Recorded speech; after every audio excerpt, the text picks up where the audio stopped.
Okay, okay, cool. I will download it and we'll touch base on that at the end here. Let me see if I can do that. Looks like it. Oh, will it even let me? The other question. Oh yeah, no, there we go. Okay, one sec.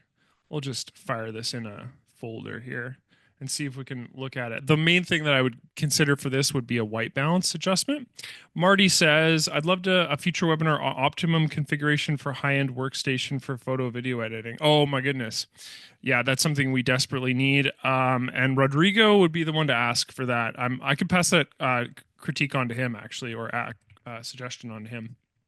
Really good suggestion. Um, Gord said, "Can you address what to do with scan pictures with a matte background? Matte background, like you mean like a solid color background, like or do you mean like the matte as in non-glossy? Oh, all the dots. I don't have an example of that. Um, do you, Gord, over so we're gonna get started shortly, guys, just for everyone's benefit here. Probably in the next 2 minutes. Gord, can you send me an image that you'd be comfortable for me tackling in a tutorial? I probably won't have the time to look at that today, and I actually haven't worked with an image like that before, so I'd like to figure it out first, and then I'd like to address it in maybe like a shorter video or something like that. But if I can solve the problem and I can figure out how to do that, I'll show you. I'll send you because I'm going to be doing way more tutorials in the next coming months. So I'd love to tackle that. So if you can send me a message over Connect with something that you want to see, I'd be happy to do that. Yeah, and also you're always in all the workshops, so it'd be nice to do something for you in that way. So okay. All right, so let me make sure if there's any other questions that I might have missed, just fire them into the Q&A panel. That's kind of the area there. So speaking of which, Mike asked, should you restore a TIFF or a JPEG? It doesn't matter. Either would work. TIFFs are much larger file types. So, I mean, when you're going through the process of editing it, when you go to save that file, you can either save over the file or you can sort of save it down as a JPEG. I typically, if you can, I would start with like some of the larger file sizes you have and then work from there. That would probably be a good idea. Oh yeah, nice, awesome. Oh God, Norm. Okay, Vincent asked, can you also cover slide corrections? Probably not in this workshop, unfortunately. Brian asked if a photograph is slightly out of focus, can AI be used to improve focus? Yes, to a certain degree. I've we've talked about this a little bit in tutorials and in our in the recap for like our 2025 product. Send me a message again, kind of over the extent of the workshop today, but send me a message and I can direct you towards some content with that. So okay. And Vincent, awesome. I mean, I'll do what I can to do that. Okay, let's get started. This is a ton of kind of tangential questions, which I'm happy to cover, but maybe at the end. Gary would also like that as well. Okay. Okay, so good morning, everybody. So today we're going to be covering image restoration. So this is going to be focusing on manual image restoration, which is not that complicated and quite actually straightforward. Obviously, depending on the quality of your image and the damage to your image, that can vary. I'm just to give you an idea. So again, this is an image that was sent to me previously for a workshop by a participant, one of like a family member, and he wanted to look at correcting this because, as you can see, there's quite a bit of grain. There's also some color damage in the lower half of the image, and there's also one fairly substantial fleck of either a scratch or a hair that got caught in the image during the process of sort of digitizing this or previously. So this would be a good example of like a sort of like a fairly moderate to beginner level of a restoration, which I think is perfect for what we're talking about here. So there's a couple different strategies we're going to use. I'll just tell you about them off the top so we know what we're getting into. So we're going to do a couple different things. We're going to do just a very simple noise reduction layer, which is going to remove some of the granular particulate over top of the image. The main thing we're going to do is we're going to do a frequency separation to address all of the things that weren't captured during that noise reduction. And I would get very familiar with frequency separations when it comes to images that have been damaged more severely than this. Frequency separation is going to be super useful for this little item here. And then what we're going to do is we're going to do some corrective sort of adjustments on the actual streaks here in our image. So there's sort of three different processes we're going to look at. We're going to look at grain. We're going to look at sort of addressing noise and sort of working with both a high pass and a low pass layer through frequency separation. And then we're probably just going to end up doing a vibrancy adjustment on that last little streak there. So where should you begin? This is a really good question. And again, depending on the damage of your image, it might make more sense to start your process with actually removing or repairing your image. And when I say repair, right, I literally mean repair. So in this case, the repair tool is a good place to begin. This can be where you address some of the largest issues in your image. We're going to be using it in conjunction with frequency separation in this workshop, and I'll show you what that looks like. The next thing that I would maybe begin with, depending on if your image has a lot of noise, as you can see, if I really zoom in on my image here, you can see all these blue specks on our image, and I'm considering this noise. So we might begin here, start with the noise reduction process because it's so dominating in our image here. You can see out all over the dress in the background in our image. So this is actually pretty much a one-step process. So I'm going to take my image here in edit mode, and I'm going to, I'm actually going to apply a noise reduction adjustment layer. I can do noise reduction. Let's see here. Where is it? It is here. Yeah, I can do noise reduction or additive noise within the detail tab in the filter menu. But when we're working with restorations, I would very much do this as non-destructively as you can. And as I've covered in previous workshops, this whole right-hand side of our user interface is sort of where our non-destructive tools are. So noise reductions are going to blend, I suppose, these little granular particulate areas of my image. And I'm going to do this by adjusting the luminance. So as I bring this slider forward, you may see that a good portion of that smaller granular particulate begins to disappear. And I'm left with sort of the larger streaks in this case. I'm just curious if I go all the way. Yeah, it does, but it also softens my image maybe too much, more than I want. So I'm going to leave it about EA, around the 80% amount. And I'm going to keep the strength at maximum. I want this effect to be applied at full effect. And then there actually is a bit of color noise. That was more felt in the shrubs and things like that. So I'm just going to increase that slightly. But already, if I just zoom out, you can see that there's like a definite change between before and after. So we'll just showcase what that looks like by clicking the preview button here.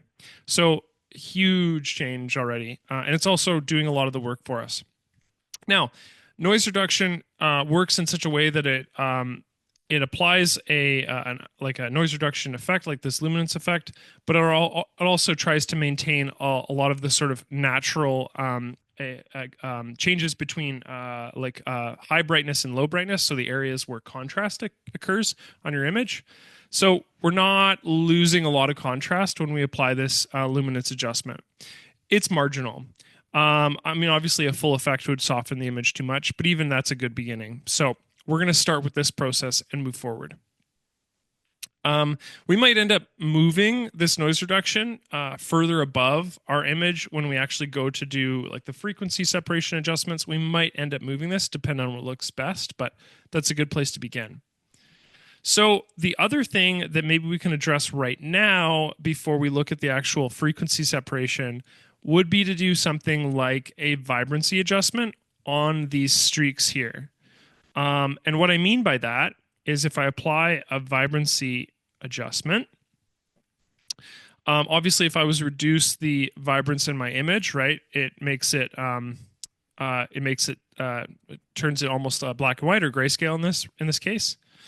What I'm going to do is I'm going to try to adjust the hue in this space and the saturation in this space without addressing the rest of my image here.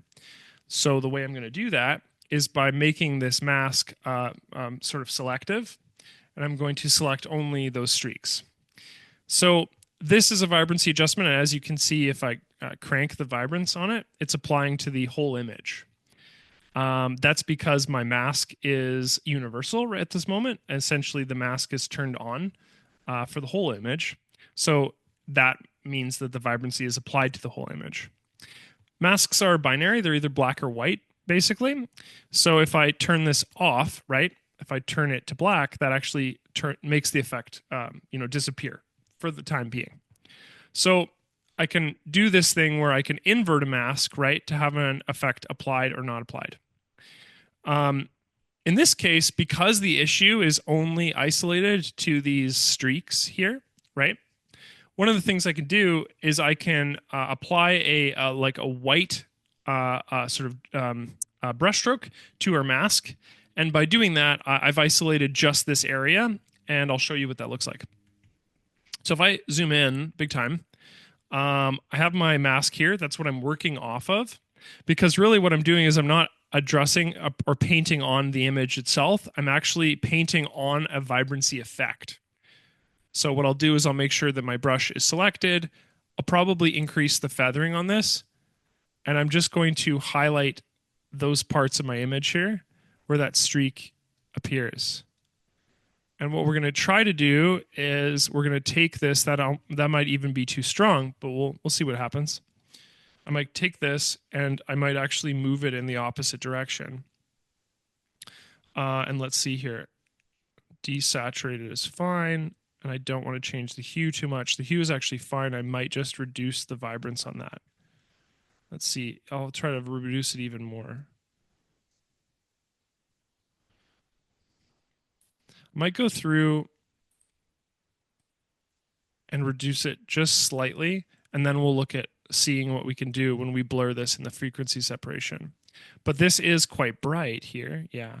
So even just addressing that would be a bit better. I'm going to reduce it even a bit further. We'll come back to this. We're going to come back to this when we start the process of the frequency separation. But I just want to make that not as bright.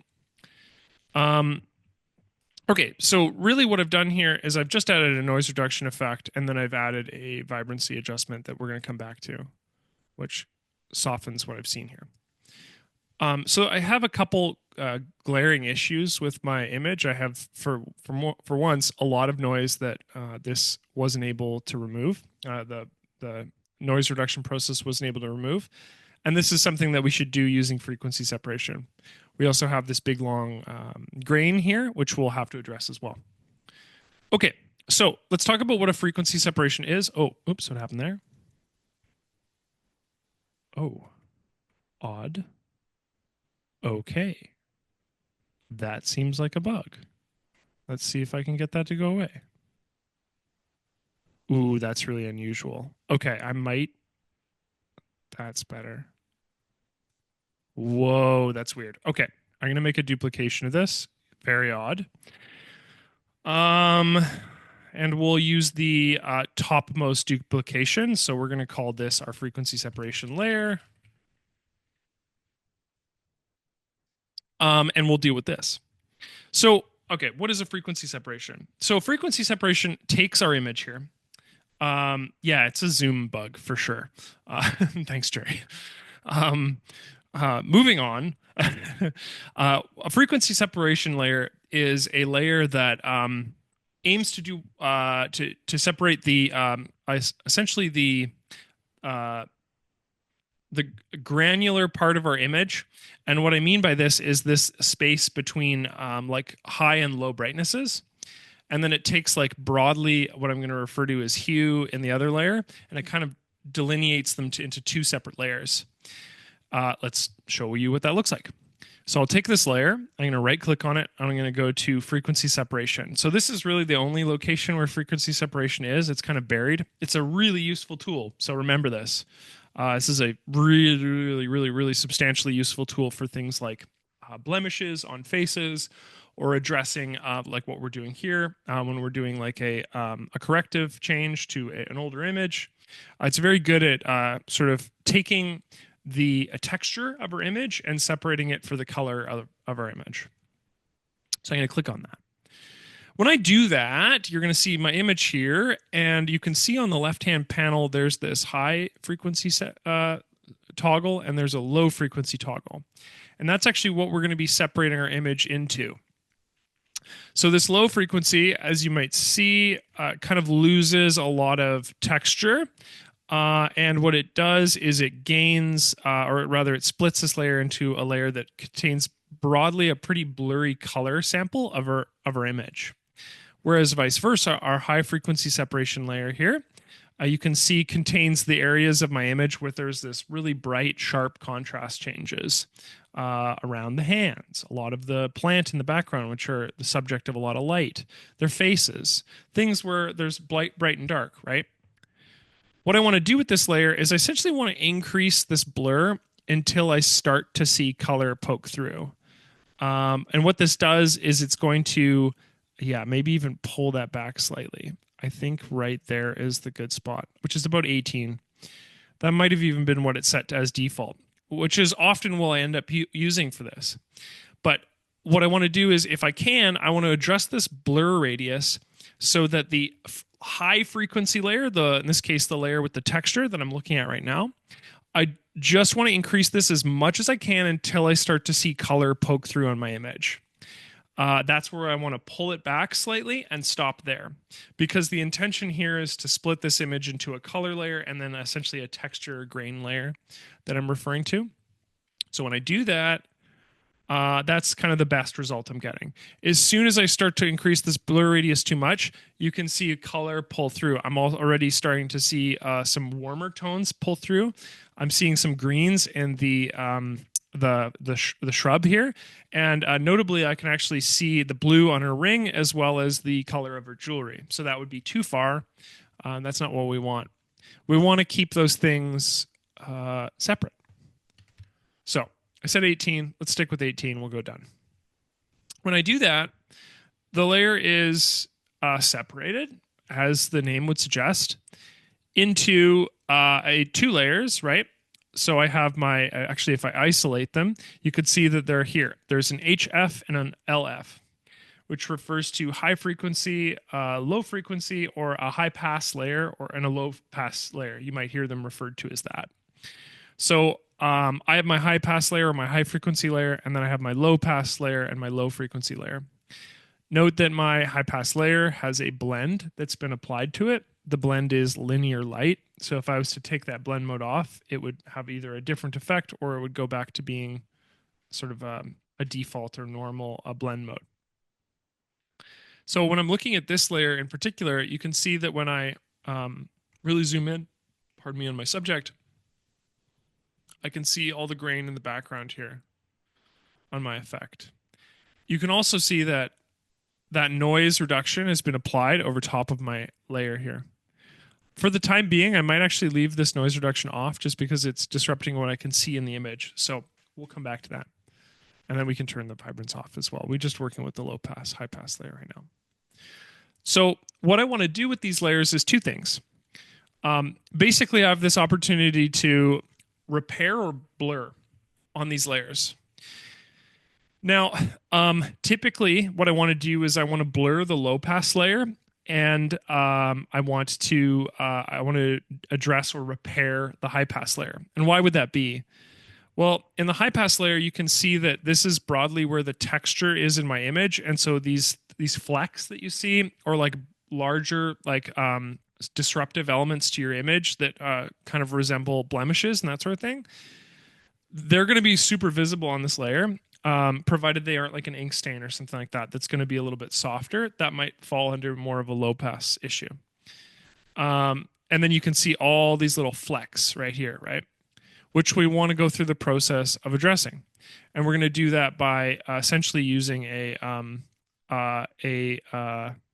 repair tool. And then on the low pass layer, what we're going to do is we're actually going to go through the process of kind of blending this layer in. And addressing some of these issues as well. I typically start with the low pass layer and go through the process of blending there. And then I come back to the issue of the high pass layer. Let's begin this process. So Just a note, what I'm about to do is going to be destructive because I'm going to be using the filter menu. Note that there isn't really a repair tool as an adjustment layer. That's not available here. So what I'm going to do is I'm going to repair and blur in this layer. I suppose I could blur as an adjustment layer, but I'm not going to be able to do a repair tool. So we'll begin this process by working with this low pass layer, the color layer that I've isolated here, and let's bring it into blur. Okay.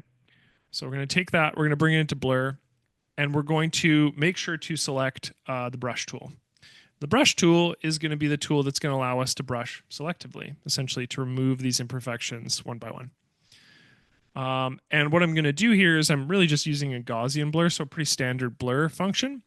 And I'm just going to go through and I'm going to blur out these imperfections. I'm going to blur out these little blemishes here. Now, keep in mind that I'm not interacting with the texture. That's going to be the layer that appears above it. And so we're going to have to essentially replicate these changes. And some of you might be wondering, well, okay, what if my image is black and white? And so what am I looking in the low pass layer? That's a great question. If you do a frequency separation to an image that's black and white, it's still going to broadly take the shape of your image and sort of the middle saturations, and that's going to be on your low pass layer, whereas your high contrast changes are going to exist on that upmost layer, or the in this case the high pass layer. So really, this is a pretty not that laborious process. I'm really just going to go through and we're going to mainly focus on addressing this person's jacket as a part of our restoration process. So if I zoom out slightly, you can see that there's still a couple flecks here and there, but previously that was what it looked like, and that's what we've removed here. So the next thing I'd like to do is, let's actually see if we can start to address the color change here. I want to see if this works. I might have to do a repair adjustment instead. Yeah, I might have to repair this instead. We'll see. That's a bit strong in order to remove with just a blur tool. Okay. So we have to come back into this layer, and the reason why is because we want to remove this little fleck here, and we could probably address this little glare on the lapel or the jacket here. So I like this change. Obviously, this is better than it looked like before. Just again, there's the before and this is the after. So those elements are removed. That's great. We'll click done. So it's going to apply that effect, and that's sort of like what it looks like now. Now, keep in mind that I have my noise reduction active, so I'm not seeing all these little things, like these little sort of noisy elements in here. I just want to keep that in mind because I'm not really intending to remove every single aspect of noise. I'm like relying on a noise reduction layer to do a little bit of that. So when I go into this low pass frequency layer, I'm hoping that this is active. And the reason why is because I don't want to like overcorrect all of these different elements at the same time. So this we have to get rid of. So we're going to try to get rid of this using the low pass layer here. And we're going to do it using the repair tool. So I said like earlier, normally I would look to blur this layer as much as possible. And actually we might still want to try that before we try repairing it. But I do want to look at getting rid of this line here.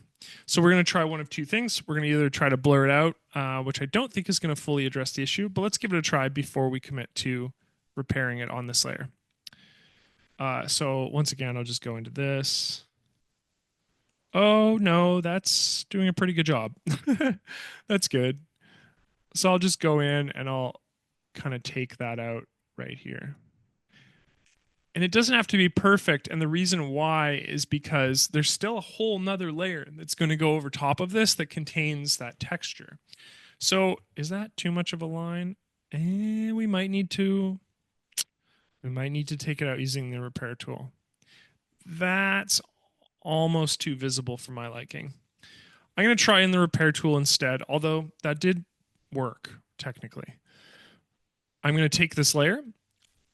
Instead of doing the blur, which I think left too much of a smear, I'm going to go into the repair tool. So the repair tool is up at the top here, just for reference. All I need to make sure is that I'm on this frequency separation layer. Going to go into repair. And repair has a bunch of different tools. As you can see, it has heal, clone, blended clone, and smart erase. Just for your understanding, blending clone kind of works like a combination of smart erase and clone at the same time. Whereas clone, what it does is it takes a literal stamp of a part of your image and then applies it to somewhere else. Whereas something like blended clone does that exact same thing, but instead of it being a hard stamp, it goes through the process of blending the periphery or the feathering around that image.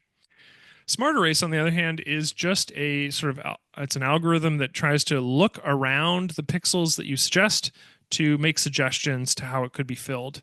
And smart erase can be really an incredible tool, and sometimes it does not a great job. So we'll see if this works.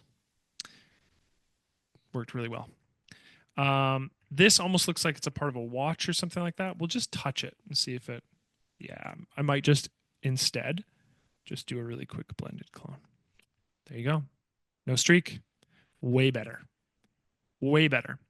All I did there was take my smart erase tool and literally drag it over the line that we saw there. And that did a phenomenal job. So we'll click done. Actually, let's see if we can do this while we're here. For this, I'm not going to use smart erase because there's no real defined edge. I'm going to use blended clone instead. Blended clone is going to take this. I'm going to right click on an area that I think is good. It represents a nice part of my image here. And I'm just going to drag it down. And let's see if I can take this out. Ooh, nice. All I'm doing here is I'm making a right click, and that's going to create a little stamp profile. This is saying, oh, these are the changes that you're referencing. And I'm just going to drag it down. Next to the hand. Although that actually does look real because the hand here is so bright. It looks like it's reflecting off of the jacket. We're good with that. Okay, and then actually there's one down here. We can probably look at that. This is an easy change. We'll just go through and we'll just cover these up. Oops. I'm going to use the blended clone tool still. That's much better. I'll zoom up. I'll just take this one out as well. Nice. And there's a little bit on the pants here. You can probably look at that. Although I might want to take these out just using that vibrancy adjustment. And this is too complicated to take out fully. So we'll have to come back to that. So let's just have a look at what our before was. That was our before, and then that's our after. We blended out this area right here as well as the area right here. And then we took the repair tool, we took the smart erase tool and took that out. So we got rid of that line entirely. And we click done. And what it's going to do is it's going to save that frequency low pass layer. So this is now saved. So if we wanted to see the adjustment here, let's see here. The vibrancy pulled back. Oh, well, I'll have to adjust that layer because we don't want to touch the jacket anymore. But also, ultimately, what we're seeing here is that's our low pass layer we're seeing right there, as well as the noise reduction. Now let's add the high pass layer on top of that. So this looks like this. That's probably hard to see, but you can see it better now. So this layer is the high frequency separation layer. And when it is applied over top of my jacket here, this is without the noise reduction process applied.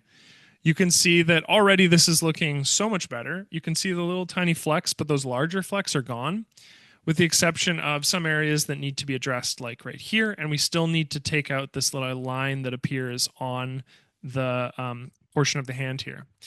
Now, I could have done this process just using a repair tool directly on the image. However, one of the reasons we use frequency separation for this is because it allows for so much range of control over my image and for essentially like almost no errors to occur.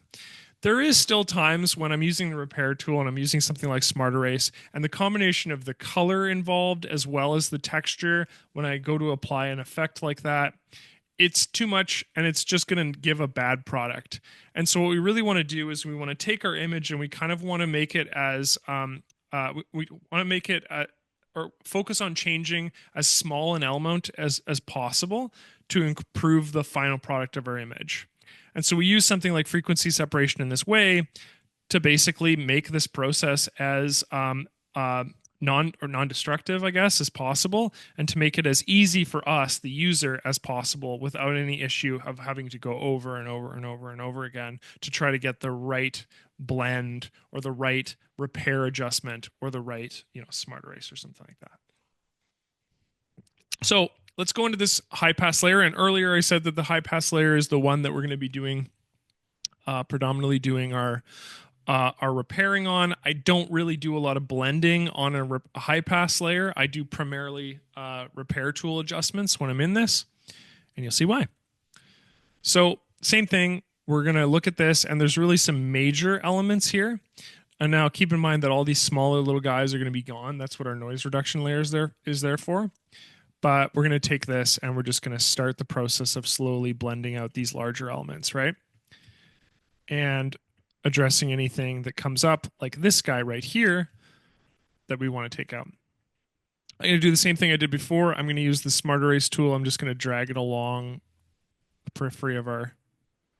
I don't want it to look too blurry. So maybe we'll tighten this up. And let's see if this does a better job. If not, I'll have to use the blend tool. Yeah, it had a better job on the low pass layer than it has on the high pass layer. You know what? Let's break it into sections. Okay, we'll try one more. And if we can't get it, we'll just use the blended clone tool. You know what? That's not bad. I think I'm still going to blend over it, though. Yeah. Oh, yeah.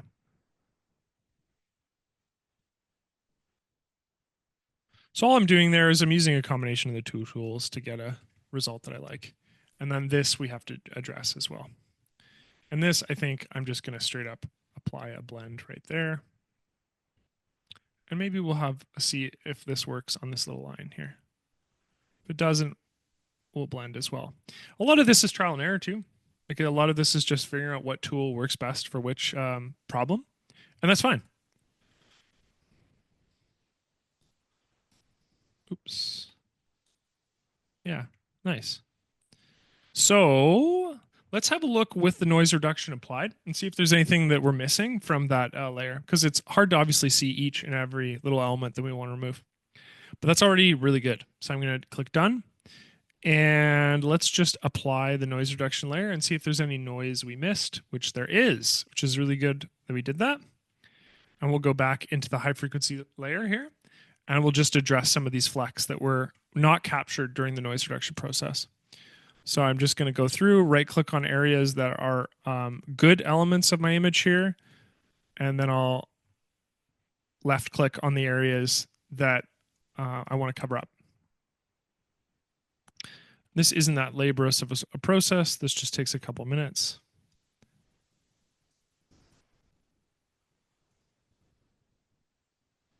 That's the button, I believe, if I'm remembering correctly. No reason to get rid of that. And let's see here. That's looking pretty good. And let's look up at the top here, see if we missed anything. There's a little guy right there we missed, actually. So we'll just take that out right now. And we'll zoom out. And so I can't really see any more grainy specs in here. So I'll say right now that I'm comfortable with that. And click done. And then let's see what they look like with the two applied. So that's pretty good. I might slightly increase the luminance on that. So let's see if we can see a before and after. So just to give you an idea, that's what we were looking at before. So ton of noise, obviously a really big streak in the center that we were able to take out, and some patchiness with the color that we still want to look at. I'm going to see if I can address this bottom portion down on the right hand corner here, which we might be able to do just by using a vibrancy adjustment or maybe a white balance adjustment. So we'll try both. But I'm going to set this as black again because I want to just redraw on the effect. So this is going to overwrite my brush strokes on this layer. So there it goes. It's black now. And we'll just try redrawing on this effect just right here. You can see as I draw on, little white appears on the actual mask. And let's see if I just pulling this, oops. Oh, we'll have to see the effect in order to see the effect. Yeah, it's not really addressing my issue that I see. Let's try a different method. Let's maybe try a white balance adjustment. And we'll move it in the opposite direction of blue because that's the color we're seeing.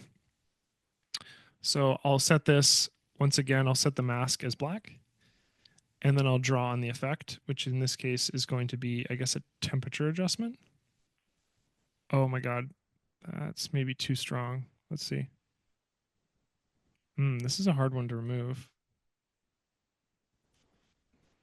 And that's not going to work either. I wonder what else. Maybe I'll try the exposure adjustment too, just reducing the exposure on it.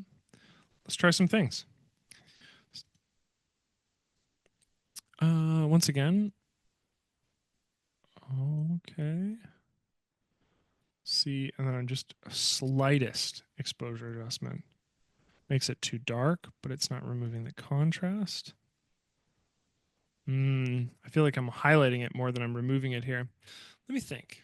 How am I going to get rid of this? It's kind of a bright spot. It's kind of milky white. What would be a good way to reduce this? Maybe a blur effect would be better in this area. This is a tough part. It's such a like color issue. What about? Okay, let's take these elements off, and then let's. It's starting to look a little bit better, but it's still too bright. And if I do a color adjustment on this, yeah, okay. What about it green and then turn this off? I'm just thinking through this. It's like a odd spot on this image that I want to address. And I guess I could go through the process of blending it out. I'm just trying to avoid that because this is an area with like a lot of texture. Whereas the jacket that we worked with previously had less texture. And so it was easier to address that issue just blending it out. What else could we try here? Maybe I should just try doing it a little bit easier on my image here, just to brush on not as aggressively as I had previously. So I'll just erase this. Yeah, okay. Let's see if I can maybe take this out a little bit differently. Okay. So just even a simple and with way more feathering. There we go. Okay. Still so blue. Maybe a hue change. Okay. And it's sort of a green spot here. So if I take that, oh, that's not bad. Yeah, by adjusting the hue in this case. Oh, that's so much better. Okay. So without the hue, it becomes too dark. With the hue, it still looks like a spear a little bit down there, but it's so much more, almost looks a little bit more invisible than it was previously. I'm just going to increase the vibrance slightly on that space. So the before and the after, and maybe a small blur in that area. Let's just try it, see if it works. So I'll make this black once again, and then I'll just try brushing it on a little bit. That's not going to work. Maybe a little bit there is fine. No. Okay.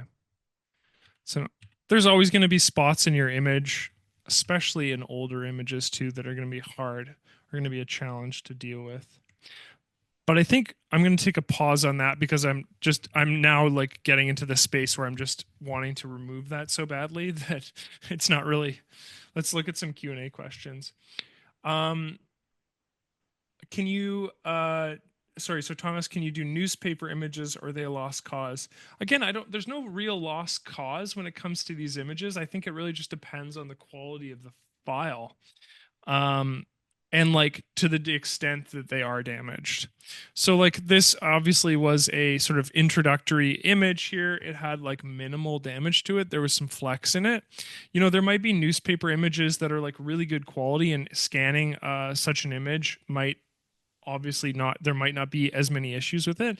But the techniques that I've showcased in this case, using things like blending, the clone and smart erase tool, in conjunction with things like frequency separation, and then just using something as, pardon me, as simple as a noise reduction layer.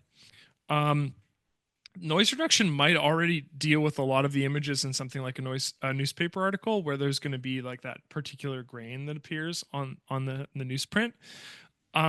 Bigger images are obviously going to be easier to edit than smaller images, and images that are higher in quality in terms of the like the certain things that are so damaged. Like, let me see if I can find an example of that. um that's where I'm happy with right now with this image. I might just save this as a ACDSee file just to hold on to these edits while I look at an image that is more damaged than this. Let's just call this touch ups. And I'll save that as an ACDSee file. And let's maybe have a look at a image that's harder to edit or harder to address. Just to entertain this question here, Tom. Um, I wonder if I can show a before and after before we go on to that too. So yeah, let's show a little before and after. Oops. Yeah, so the image on the right is with the cleanup effect applied. The image on the left is the original image that we started with. And I think the major elements here that you can see are just the amount of grain that's on the jacket here is now removed in this image. And I think the effect of this sort of bright blue streak is profoundly lessened. And obviously, the grainy element of this sort of fleck is now removed, and that gives us an image at the end of this, which is going to be much stronger looking and less damaged than our original images. Let's see. There was an image I was working with previously that I was really struggling with. I think it's just, yeah, it's this one here. I'll give you an example of a before and after that I did. This was an image that has this, literally, Tom, that had this like, it had a rip in it. And I got this off of a museum's website, and they had repaired it by using essentially a clear strip of tape. And this was just like a very quick, like half an hour sort of exploration into addressing this issue. And as you can see, like I was using exactly the same tools, frequency separation, blending, that sort of thing.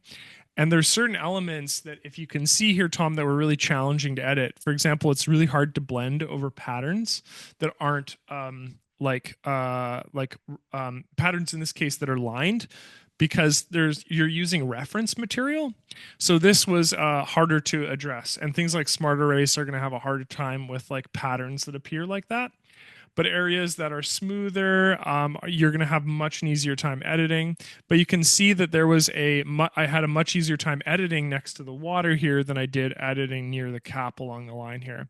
And there was areas like this, getting rid of this upper boat portion area, that was like pretty much completely doable, you know? So I don't think anything is necessarily a lost cause. And this would be like a good example of an image that overall the quality of the image is like quite strong, but there's a huge blemish in the center of it, and one that like we would have to address with the tools that we talked about today. Whereas something like newsprint might just be a good image, but otherwise quite noisy or having grain on it, that you could address with something like noise reduction. Clarity on the faces. That's a great point. So I would use clarity, the tool. Let's come back to that and talk about it. The other thing too is we can pull back the blur or the noise reduction effect. Or what we could do is we could apply a noise reduction selectively as well. So hold the faces, and we'll show you what that looks like.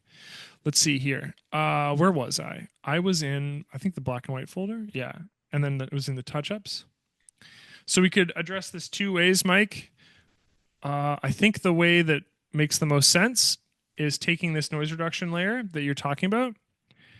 And, you know, previously we talked about only applying an effect to the the white with the white touch-ups. That's because the effect is being applied, and I turned that effect off of the whole image with the exception of the area that's white. And so in this vibrancy adjustment, this vibrancy is being applied to only this small area right here. Whereas we could do the inverse of this noise reduction. What we could do is have this noise reduction applied to my whole image, right? But what I could do is I could omit it for the faces. So I could take this and I could brush on the opposite of white to turn this off, which would be black. And we could look at just pulling some detail into the faces themselves. And maybe removing it for the hair, but pulling it in for the face here. And that will pull the detail back in. The other thing we could do is we could still apply a noise reduction in its entirety. Let's see here, set it white. But the other thing we could do is we could actually add a clarity layer. And what clarity is going to do is it's just going to pull more strength into those the high contrast areas like the face and the background in this case. Let's see if I can really get a good example of that.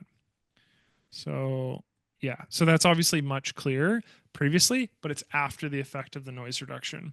So you could play around with either of those things where you could selectively make your noise reduction apply to the whole image but the face. And this is a good thing to actually mention as well, because there's parts of our image that are totally fine, right? There's just predominantly the center of my image with the dress, the jacket, and the glare from the sun that were problematic, whereas the faces were actually in pretty good form.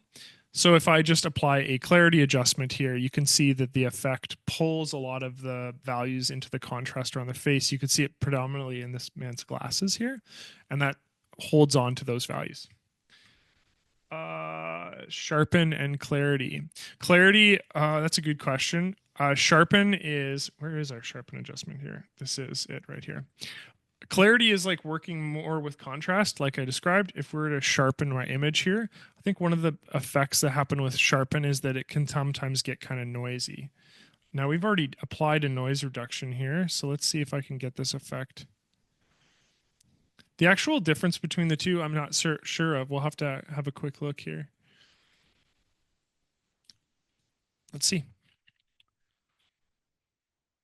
Okay, sharpening. Let's see what it actually, how ACDSee describes the difference here. Okay, contrast around the edges versus clarity, which is, let's see here. Subtle definition to the details of your image. Use the clarity to enhance the contrast of midtones in your image with overpowering the shadows and the highlights. Yeah, so based on this description, I would say that clarity does the same thing as sharpen, but it omits the shadows and highlights, whereas the sharpen will affect all not only the darks, but shadows, highlights, and then whites as well. So you get a different effect here, right? Clarity is going to be much more subtle than sharpen. Does that help? I mean, this is actually a pretty useful definition difference. It's just not applying it to shadows and highlights. And shadows and highlights are, I guess, closer to the, it's not your midtones. It's in between your midtones, your whites, and your blacks. So, yeah, that's a good question. I mean, when I apply sharpen to this image, it's not that visible, the difference, but clarity in this case would be a little bit more subtle in its application. Yeah. Does anyone else have any other questions? I also had, I'm going to maybe save this image as well. When I save an image as an ACDSee file, when I go to click on manage, it'll just automatically save it for me when I leave. So that's a benefit of already having saved it as an ACDSee file. I want to talk, I think Marie had sent me this file earlier that was like crazy orange. And let's see if we can address that. So this was an image, actually it's a pretty cool image sent by our user here, Marie. And what we're going to do is, I mean, obviously this is really orange. So I think the one thing that typically would be used for this, right, would be to use like make a temperature adjustment on this image. However, this temperature change obviously is so dramatic that we might need to play around with different ways to adjust this image. I'm just trying to think, like in this case, this is so orange. Whoa. Wonder if, so the opposite would be blue in this case, and then applying a soft light adjustment. Okay, that's already way better. Um, Way better. And now we can apply a white balance, pulling some more blues in. It's drier looking. Yeah. And let's see here. Yeah, if I increase this, let's try over here. All I'm doing here, this is definitely like, it's not a, it's very almost monochromatic in the way it appears. Okay. Um, Marie, what I'm doing here is I'm taking a vibrance layer with a color applied, so like a hue adjustment in this case. And what I'm doing is I'm pulling that to, like I'm adding a color basically, and then I'm using a blend mode to apply an adjustment. In this case, soft light. And like I would really play around with some different blend modes to see that if like you can get an effect you like out of this. My guess is that this was obviously a very brown photo to begin with, so this is probably closer to the final, file that you'd want rather than obviously that pretty profound orange color. Soft light's a pretty generous blend. Wow, that is crazy the difference too. But you can start to see a little bit of the blues and greens pop out on the kid's shirt here, but there's still problems obviously with this adjustment here. Whereas if I really pull, I don't think white balance is doing a very good job at all actually with this image. I'm just trying to think of other ways that we could address this issue. This is kind of a different one where it's not necessarily the quality of the image or that there's anything really to restore. It's just that the color and the image is so, um, yeah, so strong. In this case, so strongly orange. I see color EQ is not going to work because it's already applying, or it's already working with the inherent colors, which in this case are orange. So you have to be like additive with your color. It's not like you can correct the colors that already exist. You need to apply a whole nother color to normalize it. Yeah, color EQ was that one. So if I was to take color EQ for example, yeah, I can for sure, Marie. Um, so in this case, saturation, like the color that exists here is orange, right? Right. So, but if I was to adjust blue, right, blue's not doing anything because it's barely present in this image, right?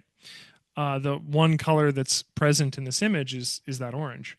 So color EQ, I don't think will fully address the issue that you're talking about. You can maybe play around with like the hue slider in that orange spectrum. But I think the problem here is like you really need to add a color. You need so in this case, whatever this color is, this is like a really, really bright orange. You need to almost like work with a complementary opposing color, um, using a bit of color theory to correct this image. So this is our color here, and what we want to do is we kind of want to use the opposite color or the complementary color that works with this. With typically with oranges, it's blues. So my thought process here is just to give you an idea, Marie, is to apply a vibrancy adjustment. Let's just do this over again. To take a vibrancy adjustment and to pull the hue into the blue spectrum like I have here, right? And by doing that, so it was a kind of brighter orange, so I'm pulling it almost to like the cyan area, and then to use that, in this case, use something like soft light to blend that color with the color that actually exists in the photo, which is that orange there. Um, I'm trying to think. There's probably other ways to address this, but just on the spot, that's the first one that came to mind. Um, and I don't know, in terms of the final product of the image, like this is still quite a hot image. Like it's the temperature is quite hot in it. But it's certainly much better than that original there that you have. This almost looks more like a sepia tone image, which is probably truer to the original form. Now, because there's so much orange in this photo, it's also going to be hard to pull out other colors. You can tease out a little bit of them here, right, in the jacket, but it's there's a lot of that monochromatic appearance to it, so it's going to be harder to pull out those things. Yeah, and then Norm was just like, I'd opt to make it black and white. And the thing that you could do is you could do an effect like this first, right? And then we could apply, where is it, black and white over top of that, and then now you have an image that actually makes a lot of sense, right? Whereas before, if I was to apply a black and white of that orange image, actually it looks really good too. This one has obviously adjusted the contrast in that image, but that was to correct for the color. Whereas that would work in this case. Yeah. So there's a couple different things you could do, but yeah, this is a really interesting file. I've never seen a photo that had that strong of an effect. Is that like was that a scanning error? I'm just curious about it. Hey, I'm gonna answer some other questions while I'm here. Okay, we talked about overexposure, overexposed areas in an image. Um, okay, really depends on how overexposed it is. I'll give you an example. If you were to look at your image here and take your color picker and you highlight an overexposed image, overexposure would intend that would state that part of the image is quite bright, right? If you're to do that and you hover over that part of your image and that value is very close to 200 and I believe it's 255, if it's past 230 240 range, nothing you can do. It's going to be really really really blown out. If it's high, it's in the 200s but it's not quite there. You can do exposure adjustments and like levels corrections to address that. Same goes for colors that are really dark. If they're a true dark like a 0, you've lost all of the values in that could you could produce like you could produce what would be the word for it, you lost all of the values in that, and it would be there's no saturation that you can create in the midtones there that would like bring that image back. But if you're working with something in that range, like in the like early 200s range, use the photo of the elderly couple for exposure adjustment. Sure. I mean, what do you it's already I think a pretty well exposed, but just to entertain this adjustment, let's see here, where was it? It was in black and white folder. um I would maybe probably do a levels adjustment, but to do an actual exposure adjustment, here it is. So let's see here. This part of our image here, let's see, what is it? Is it pretty close to? Let's. Oop, still waiting for my photo to load. Hold on. This is odd.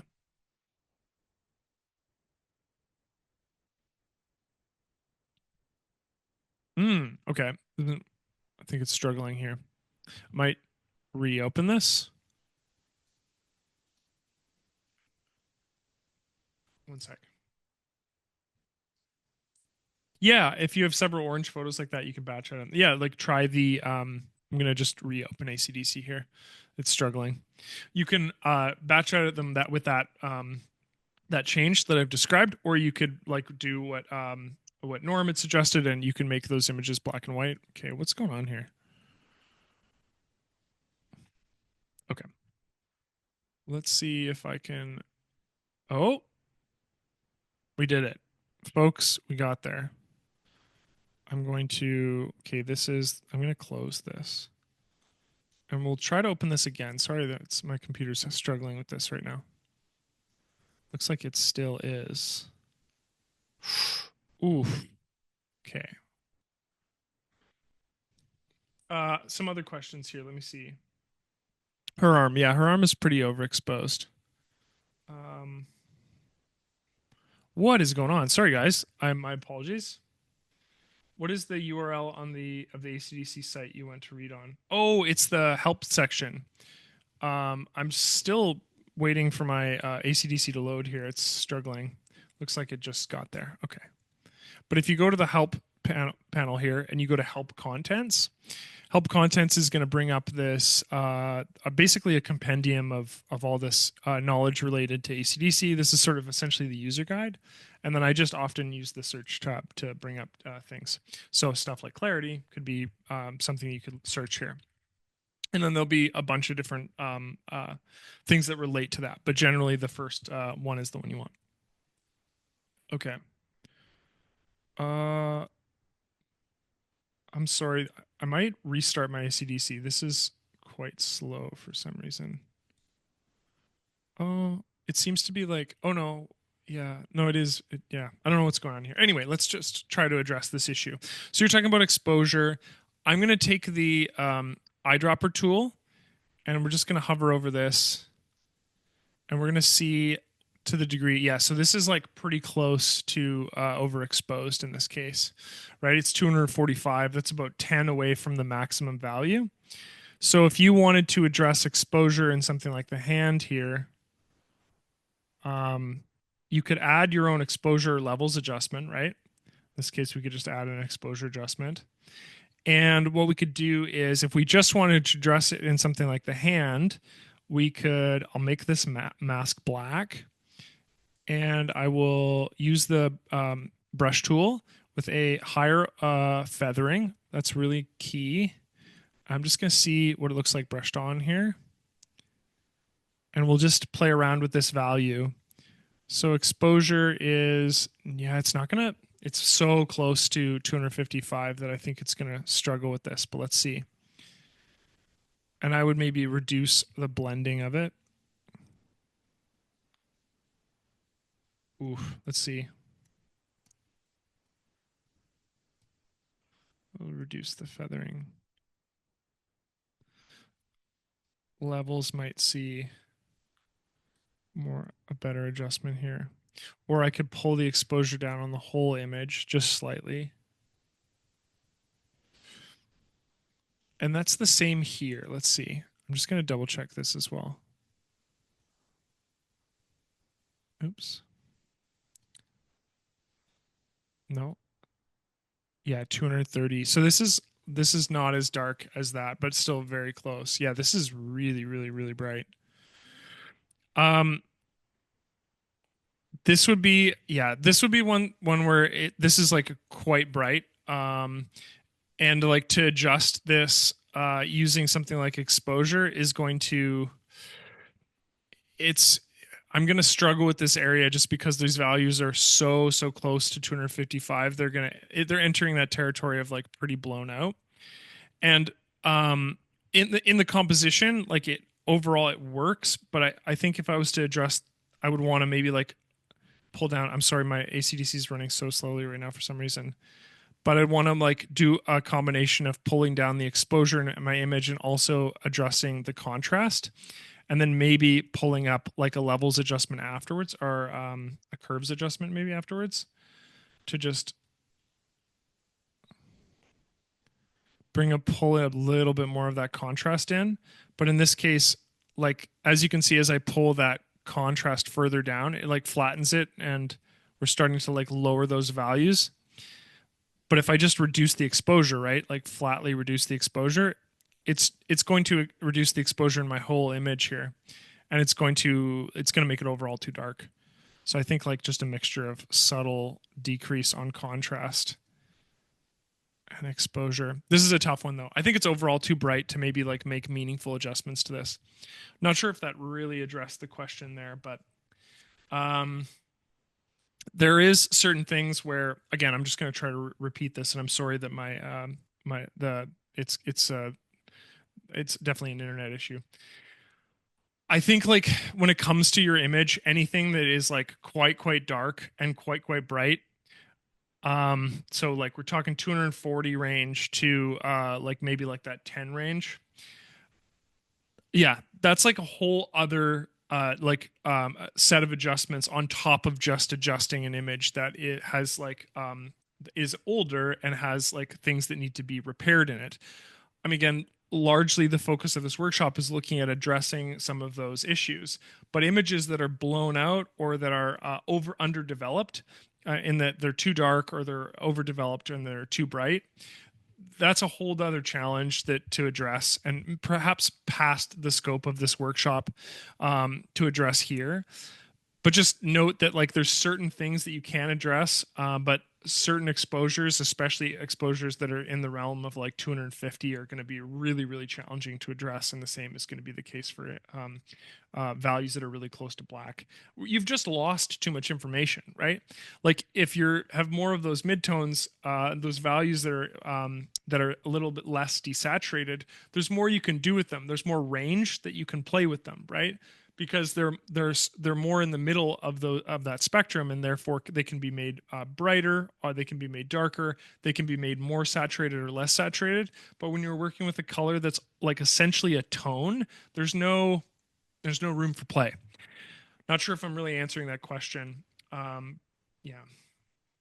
Does anyone else have any questions, maybe more related to the sort of the uh, the noise reduction or the filter the frequency separation?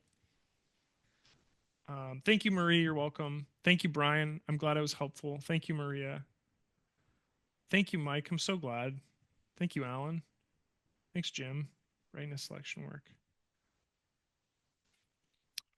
So you're talking about using something like Light EQ? Yeah, let's talk about it. Light EQ might actually be a better way to address this too. I would even maybe pull this if you're talking about the brightness on her arm here. I'd maybe try that Light EQ in the exposure and lighting panel on the left in the filter menu, just because there's more realm for control there than there is in the adjustment layers here. Thank you, Balthazar. Thank you, Arena. Thank you, Jem. Thank you, Susan. Hopefully this was helpful to everybody. I haven't covered this one in a really long time, the sort of looking at these older images here. But if I can just reiterate and maybe summarize what I was talking about earlier, uh, make use of noise reduction, make use of frequency separation, and do a combination of blurring on the low pass layer and essentially using the repair tools on the high pass layer. Already, that's going to put you way above, like that's going to give you some incredible tools to dealing with these problems and going to give you the ability to do so in such a way that it isn't destructive on your images, and that it is for the most part something that you can have really incremental control over the parts of your image. And then from there you're looking at like discoloration issues, and we talked about in this case using a mixture of vibrancy to address like lighting concerns in this image. Yeah, but use frequency separation, use noise reduction. And again, I must apologize. My internet is running really slowly, and so I think my Zoom is quite choppy right now, and I apologize for that. Thank you, Mark. Awesome. Thank you, Tom. Thank you, Gord. There was a couple people that mentioned at the top of the workshop.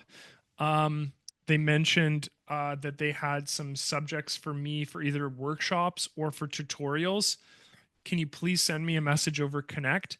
The way you can find me is you can go to past workshops or a current workshop that I'm hosting, and then my name will be under the host section. So if you click on me, there should be an ability for you to like right click or to go to essentially to send me a message or a PM that way, personal message. Or you can always find me in the members list, which you can do that as well. Let's see here. But I'm sure that there's some people that had some questions or some tutorials that they wanted, and I'd love to cover those. I just didn't have time at the top of the workshop to address all that. Thank you, Mark. Okay.